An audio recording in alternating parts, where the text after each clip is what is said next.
Chelsea's transfer window this summer isn't just big, it's bewildering.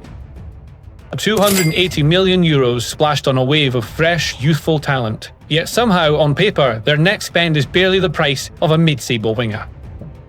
How does a club spend like this, stacking up one exciting signing after another and still smile for the cameras when UEFA comes knocking with the financial fair play checklist? It's not just about money. This is about survival, reinvention, and maybe, just maybe, the blueprint for a Premier League resurrection. Because here's the truth, Chelsea aren't just buying players, they're buying time, identity, and a future they believe will silence every critic from Fulham Road to Madrid. The question is, will this masterclass in market manoeuvring turn into a title challenge or another expensive chapter in the club's unpredictable saga? And if you've been through Chelsea's roller coaster in the last few years, you already feel it. The thrill, the fear, the hope. So, what's your gut telling you right now? Not long ago, Chelsea's transfer windows felt less like strategy and more like a frantic shopping spree. Names came in fast, big fees, big wages, big expectations, but too often, the pieces didn't fit. The result? An overcrowded dressing room, inflated payroll, and a squad lacking balance. Talented players like Noni Madueke and Joao Felix arrived with promise, only to become assets in a ledger rather than cornerstones on the pitch. They were sold not because they failed, but because the club had to cut somewhere, and the financial clock was ticking. Behind the scenes, financial fair play rules loomed like a storm cloud. Every signing in the past was haunted by the question, can we afford the next one? And when the answer was barely, Chelsea resorted to player sales that sometimes felt like tearing out pieces of the future to pay for the present. On the pitch, the instability showed. Tactical reshuffles, inconsistent chemistry, and flashes of brilliance drowned out by long stretches of frustration. Fans knew it, and the Premier League table didn't lie. This summer isn't just about buying players, it's about learning from those scars. Chelsea have been here before, and they know exactly how expensive repeating mistakes can be. If you remember watching that chaos unfold, what moment do you think was Chelsea's lowest point? This time, Chelsea's playbook is different. Instead of hiding from FFP, they're gaming it, turning the player market into a balancing act worthy of a Champions League final. The equation is simple: spend big, sell smart. Spending around €280 million, invested in the kind of players you can build a decade around. Joe Pedro, a forward with the strength to bully centre-backs and the instincts to finish in traffic. Jamie Bynoe-Gittens, electric on the dribble, a winger who can stretch any defensive shape. Liam Delap, direct, physical, and unafraid to attack the 6-yard box. Jorel Hato, quick across the ground, precise in recovery, and already reading the game like a veteran. Sterling, offloading high-value assets at their peak market price. Noni Madueke for €56 million, Joao Felix potentially €50 million, plus a string of other departures that quietly refill the financial tank.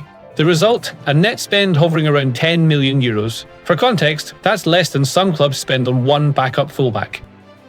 But it's not just accounting wizardry, there's tactical sense here. Under Enzo Maresca, Chelsea want a squad built for high possession football. Fullbacks who can invert, forwards who press and rotate, and midfielders who carry the ball through pressure. Hato's progressive carries and ability to drive into the penalty area eclipse what Marc Cucurella offered in the same role. Delap and Pedro bring two different striker profiles, one to run in behind, the other to link play and pin defenders. It's a roster built for flexibility, not just depth. And here's the subtle genius. By targeting young, adaptable players, Chelsea aren't just building for 2025/26, they're setting themselves up for sustained dominance without having to rip apart the squad every 2 years. If you were in Maresca's shoes, which of these new signings would you build the system around first? To understand just how sharp Chelsea's moves have been, you have to look across the aisle at their Premier League rival.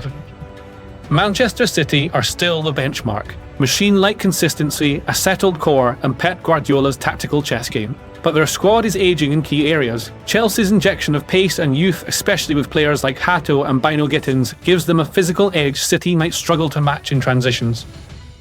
Arsenal have built a ferocious pressing unit under Mikel Arteta, but depth remains their Achilles heel. Lose one or two starters, and the drop-off is noticeable. Chelsea's summer business has created two players for every role, and crucially, profiles that complement each other rather than duplicate.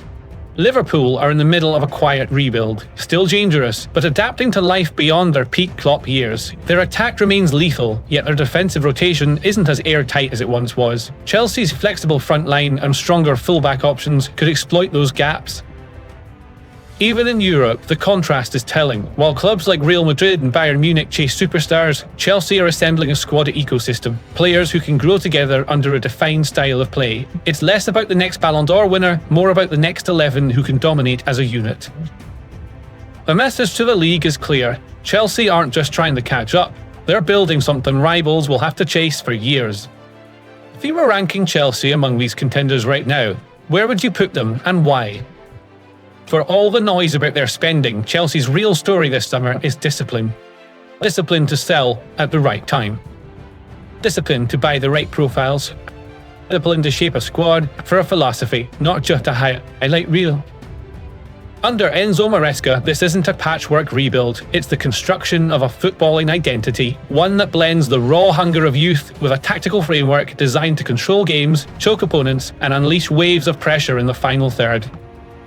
Will it be perfect from day one? No. But perfection isn't the target, dominance is. And dominance in the modern game isn't built. We'll be talking about the birth of a new Premier League era.